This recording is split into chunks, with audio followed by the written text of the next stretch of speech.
한 민족의 정체성에 대하여. 전기륜. 10월 9일 한글날이 다가오자 나는 또다시 밤잠을 설치게 된다. 말 그대로 한글날은 우리 민족 교유의 문화와 역사를 지키면서 한글을 보존하고 발전시키려는 정부의 노력이 스며있기 때문이다. 하지만 정부의 의도와는 달리 한글날이 지정된 지도 오랜 세월이 흘렀지만 진정 한글에 대한 애착을 가지고 우리 민족의 문화와 역사를 보존 발전시키기 위하여 노력한 사람들이 얼마나 있었는지가 궁금하다. 특히 올해는 한글날이 공휴일로 지정되면서 신나게 놀게 되었다고 좋아하는 사람들까지 있어 더욱 안타까운 마음을 달랠 길 없다. 과연 한글날의 의미는 무엇일까? 이 물음에 대해서는 우리의 한 민족이라면 그 누구를 막론하고 심각하게 생각하고 또 우리 민족 문화와 역사에 대해서도 고민해야 한다. 한글날이 공휴일이라고 해서 그저 놀게 되었다고 좋아할 일만이 아니라 어떻게 한글을 보존하고 보급하고 발전시켜야 할지, 또 한글이 어떻게 만들어졌고 발전되어 왔는지, 한글의 우수성은 무엇인지도 알아야 한다. 나는 한국도 아닌 중국, 국적으로 말하면 정확하게 외국에서 한글을 배웠고 또 외국에서 배운 한글을 한국에서 사용하고자 한다. 하지만 자기 문화를 자기 나라에서 사용하기가 이렇게 힘든 줄은 상상하지도 못했다.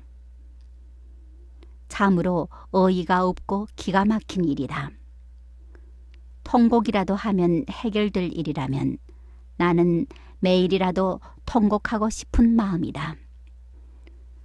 과연 자기 문화와 역사를, 정확히 말하면 우리 민족의 한글 문화를 지키기가 왜 이렇게도 힘들까? 그래서 나는 한글이 과연 우리 민족의 고유 문화가 맞는지 다시금 생각해 보게 된다. 또 진정 우리 민족의 고유 문화라면 왜 외국에서도 배우고 사용할 수 있는 한글과 한글 이름을 자기 조국에서는 마음대로 사용할 수 없는지 그 궁금증은 한국 생활 10여 년이 지난 오늘까지도 해소되지 않는다. 또 이를 해소하지 못한 대가로 나는 가장 소중한 그 한글 이름을 찾기 위해 수많은 사람들을 만났고 수많은 피땀을 흘려왔지만 아직까지도 몽롱한 꿈속에서 깨어나지 못하고 있다. 인생의 운명이라고 할까? 내가 태어난 것은 바로 이국 타향인 중국이지만 나는 외국에서 살면서도 할아버지, 아버지로부터 물려받은 귀중한 한글 이름을 가지고 수십 년 살아왔다.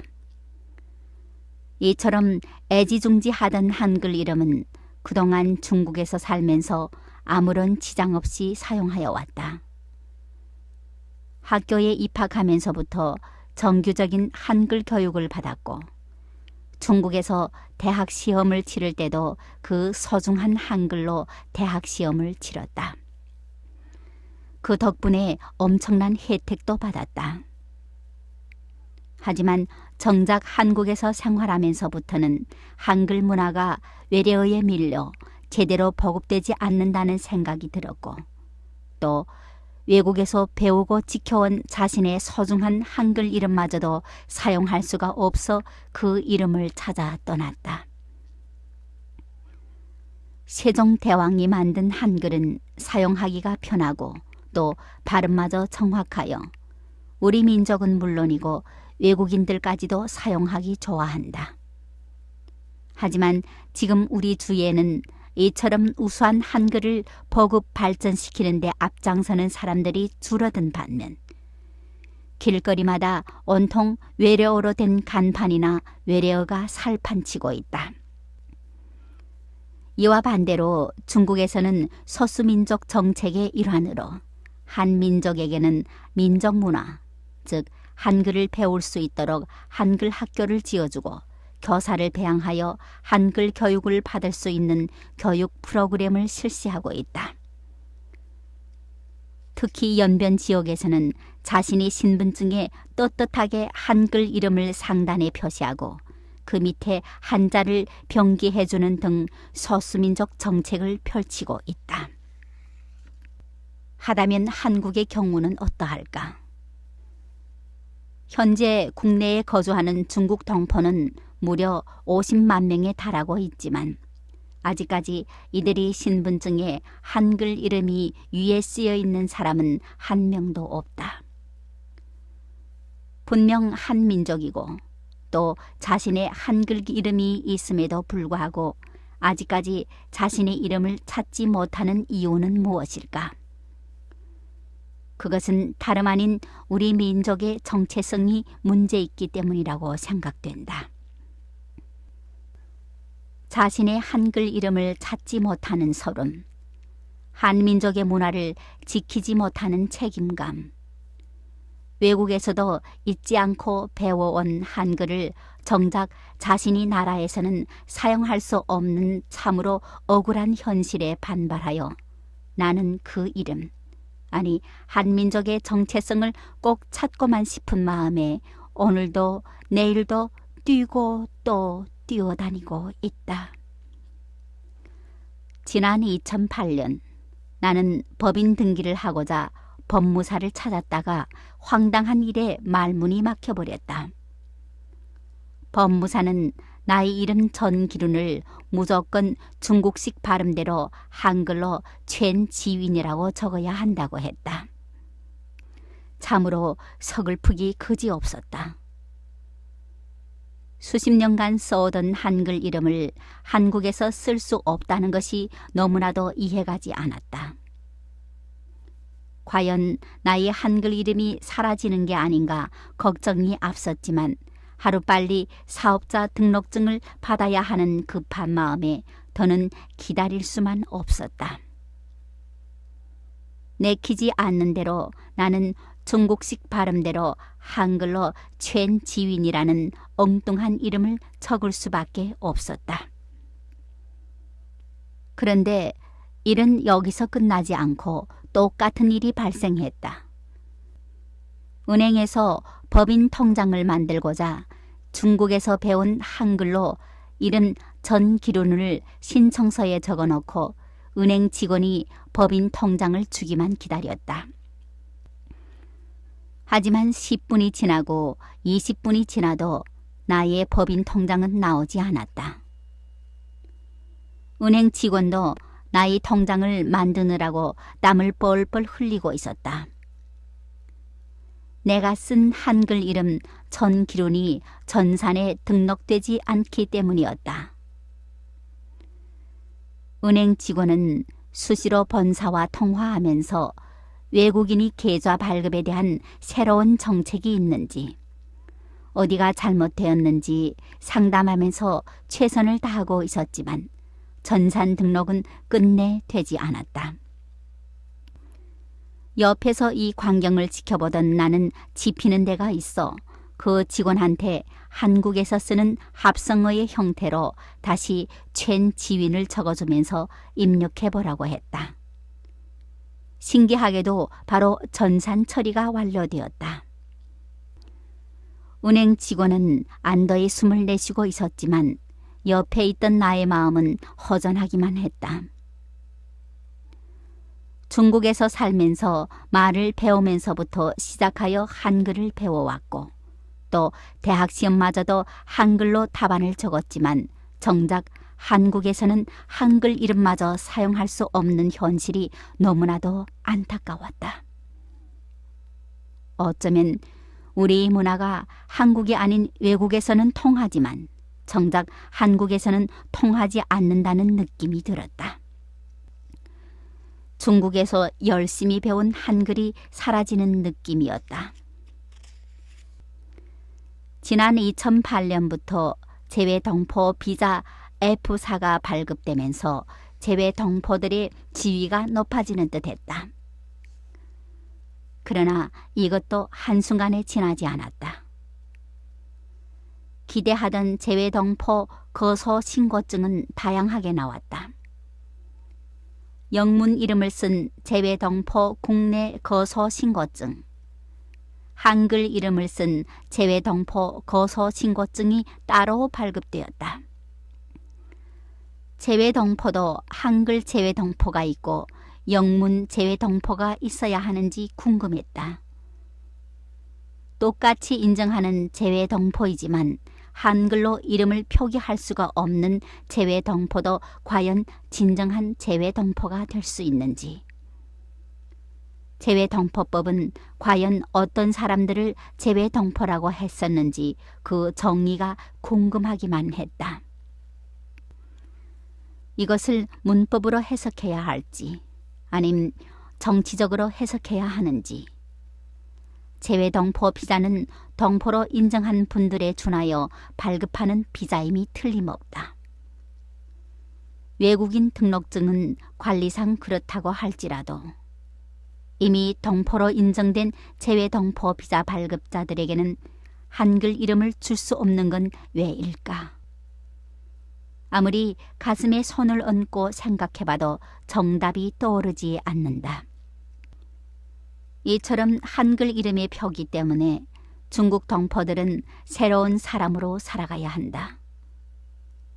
부모와 형제 자매까지도 인정되지 않는 현상 때문에 곤혹을 치르는 일이 부지기수다. 거기에 은행에서도 등록증을 기준으로 통장을 만들어주고 사업자 등록증에도 엉뚱한 이름을 적어놓아 다른 사람의 사업장을 도용한다는 오해를 받기도 한다.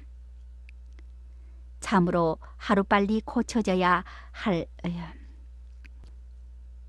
거기에 은행에서도 등록증을 기준으로 통장을 만들어주고 사업자 등록증에도 엉뚱한 이름을 적어놓아 다른 사람의 사업자를 도용한다는 오해를 받기도 한다. 참으로 하루빨리 고쳐져야 할 한글 이름, 찾고 싶은 한글 이름이 아닐 수 없었다. 세종대왕께서 만든 한글은 발음 표기가 정확하고 사용하기 편리한 것이 특징이다. 하지만 이처럼 사용하기 편리한 한글을 외국도 아닌 한국에서 쓸 수 없다는 것이 너무나도 안타까워 나는 다시금 한글 이름을 찾아 저 멀리로 떠났다. 외국도 아닌 자국에서 한글 이름을 쓸 수 없는 이유를 밝히고 싶었다. 내가 어려서부터 사용하던 한글 이름 전기룬을 되찾고 싶었다. 이를 위하여 나는 우선 법인 등기소를 찾아갔다. 하지만 여기서도 마찬가지로 외국인이어서 한글 이름을 쓸 수가 없다는 것이었다. 외국인이 한국에서 어떻게 한글을 쓸 수 있나는 핀잔까지 받았다. 순간 너무나도 화가 나서 우리 외국에서도 한글을 지켜왔는데 내국인은 자기 나라에서도 외래어만 써야 하는 이유가 무엇이냐고 따지고 들었다. 그러자 외국인은 당연히 외래어로 이름을 써야 한다고 하던 직원도 찔리는 데가 있는지 일리가 있다고 하면서 다시 상냥한 어조로 차근차근 설명해 주었다. 이 문제는 여기서 해결할 수 있는 문제가 아니라고 하면서 법원으로 가라고 했다. 시청에서 서초동 대법원으로 찾아간 나는 억수로 퍼붓는 비를 아랑곳하지 않고 법원 문을 열고 들어섰다. 하지만 여기서도 마찬가지로 외국인은 한글 이름을 쓸 수 없는 게 당연하다는 것이다. 실로 기가 막힌 일이었다. 중국에서도 늘 써오던 한글을 정말로 한국에서는 사용할 수가 없을까? 대법원에서도 나는 등기소에서 했던 말을 그대로 했다.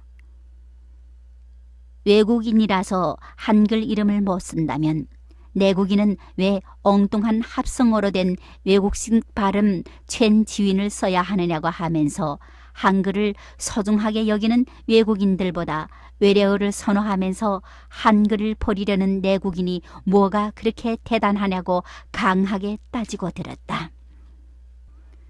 그러자 그렇게 외국인이라고 강조하던 법원 민원실 직원도 지피는 데가 있어서인지 아님 한글 이름을 찾으려는 나의 열정에 감동되어서인지 가정법원에 가서 개명 신청을 하면 가능할 것 같다고 하면서 안내해 주었다.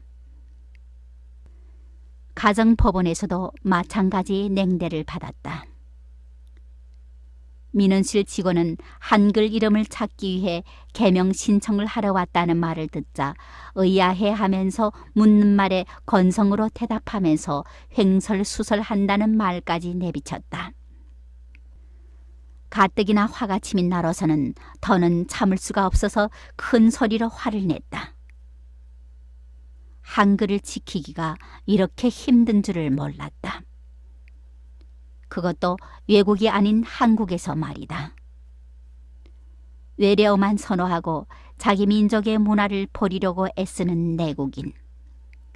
한글을 소중하게 여기고 자기의 정체성을 찾으려는 외국인. 과연 어느 것이 옳은 것일까?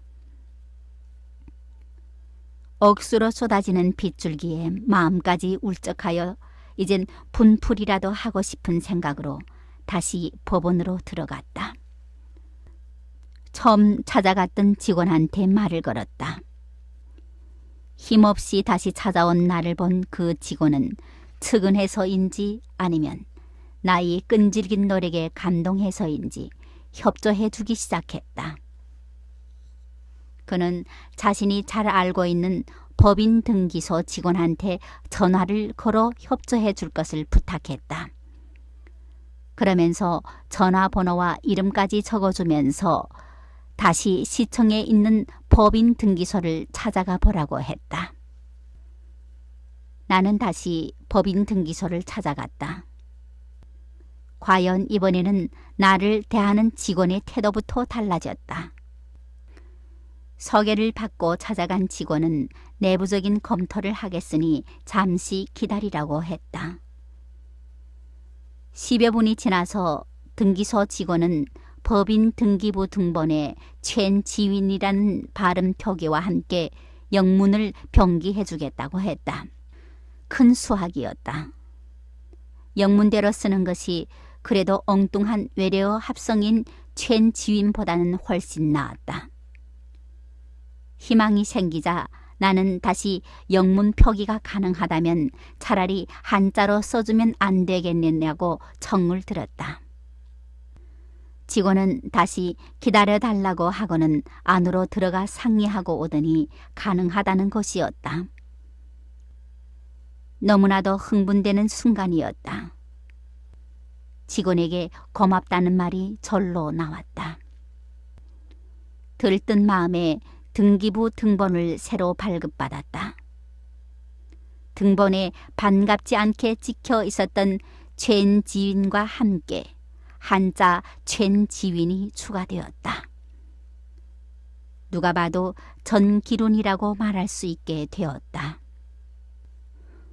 이때로부터 나의 모든 사업자 등록증과 각종 허가서에는 모두 전기룬이라는 한글 이름이 당당하게 찍힐 수가 있었다.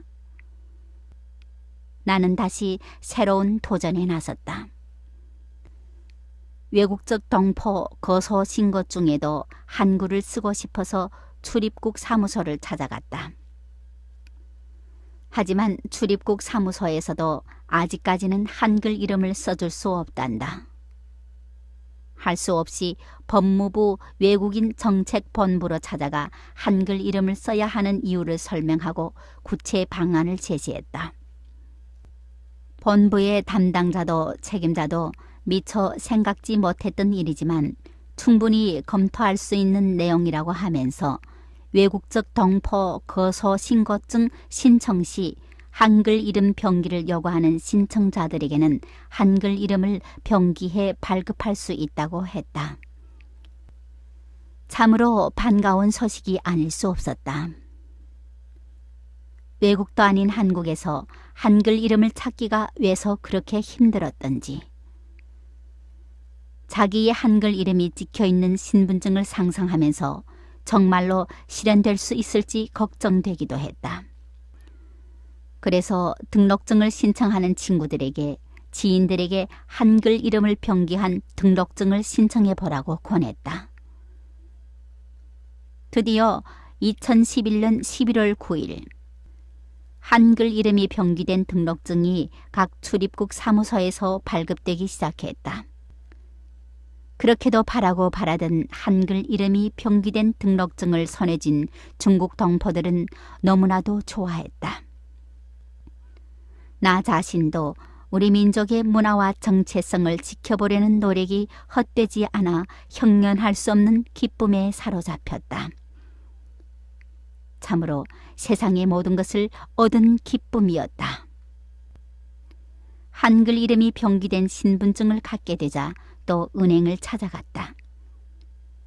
하지만 은행에서도 외국인은 한글 이름으로 계좌를 개설할 수 없단다. 한글 이름, 아니 우리 민족의 문화와 전통성을 찾기 위하여 금융감독원 실명 담당자를 찾아갔다. 찾아온 이유와 한글 이름을 사용해야 하는 이유를 밝히자 담당자도 동감하면서 법무부에 자료들을 보내주면 각 은행권에 통보해 주겠다고 했다.